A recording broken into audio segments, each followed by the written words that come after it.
वंदना गर्ग का एक प्रश्न है, I heard you saying there is no God, then who made us and why do we get attached to everyone and then leave everyone after living with them, why can't we all live for ever.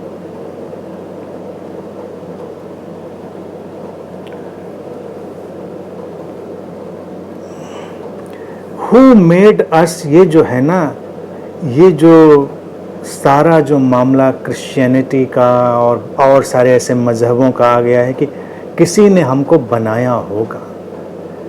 Bharat को अगर हम समझें तो भारत में हम कहते हैं कि हम रचे जाते हैं, इसीलिए हम ऐसा कोई कंसेप्ट नहीं लेते कि कहीं बैठकर कोई बना रहा है। तो जो बाकी ऐसे विचार के लोग रहे तो वो हमेशा कल्पना करते हैं कि भाई बनाया किसी ने और फिर वो छुट्टी पे चला गया। ये जो ईसाइयत से आती हुई मान्यता है ये सब उसी का किया धरा है।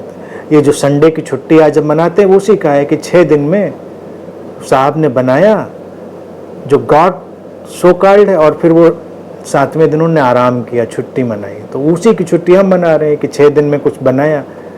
कोई किसी को बनाता नहीं, ये मिस्ट्री है, ये एक रहस्य है।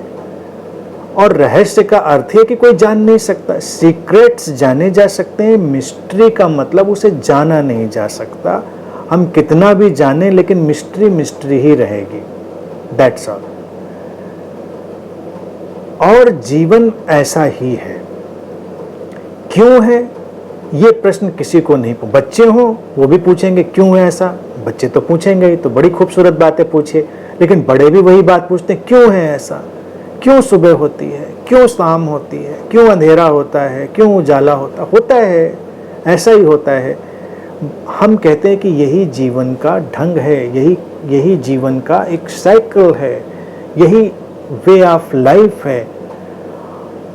हम हमेशा किसी के साथ क्यों नहीं रह सकते? हमेशा से हमारा क्या मतलब होता है? फॉरएवर से हमारा क्या मतलब होता है? फॉरएवर यानी कि हम 1000 साल डायनासोर की एज से हम अभी तक बने चले आए। तो घर में अगर हमारे भी एक डायनासोर का बच्चा मिल जाए तो हम घर छोड़ के भाग जाएंगे, तो कहेंगे देखो ये फॉरएवर वाला जीव आ गया हमारे घर में, तो हम भाग जाएंगे घर छोड़ के। जब डायनासोर को आना था आए, जब जाना था गए। आज कुछ और है। हमारे जो प्रियजन हैं वो भी हमारे साथ, उनको आना होता है, उनको जाना होता है। ये आना और जाना, ये फूलों का खिलना और बिखरना, this is way of life and this is the beauty of life. यही जिंदगी की खूबसूरती है। अगर कोई फूल खिलता है और बिखरता नहीं तो वो प्लास्टिक है, वो प्लास्टिक का फूल हो सकता है, वो ओरिजिनल रियल अलाइव फ्लावर नहीं हो सकता। इसीलिए अस्तित्व ने हमको ऐसा वरदान दिया है, ऐसा बूंद दिया है कि हम संबंधों में रहें और उनके आने और जाने को भी देखें। उनको हम तब जी पाएंगे। फॉर एवर तब आएगा, हमेशा के लिए जीना तब आएगा जब हम उसको अभी पूरी तरह जी पाएंगे। फॉर एवर जीने का कोई तरीका ये नहीं होता है कि हम डिब्बे में बंद करके रख लें। फ्रेम में केवल तस्वीरें जड़ी जाती हैं, लोग नहीं जड़े जाते।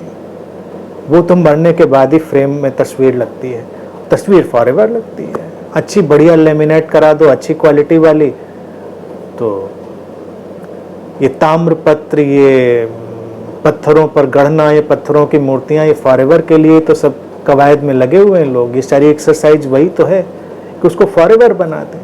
नहीं बनता कुछ भी फॉर एवर। है जीवन ऐसा, हम मिलते हैं और बिछुड़ते हैं।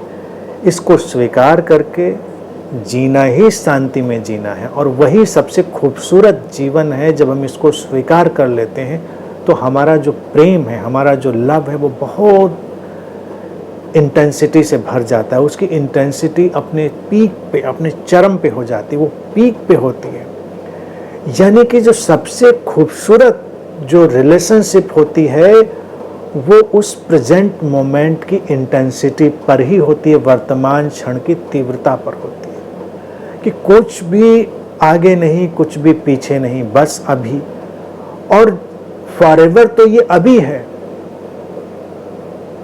हम कभी सोच कर देखें, जो हमेशा है वो वर्तमान है, यानी कि जब भी कुछ होगा तो प्रेजेंट मोमेंट ही होगा। Present moment is the forever moment. इसीलिए कहते हैं कि present is the total time. वर्तमान समग्र समय है, present is the total time.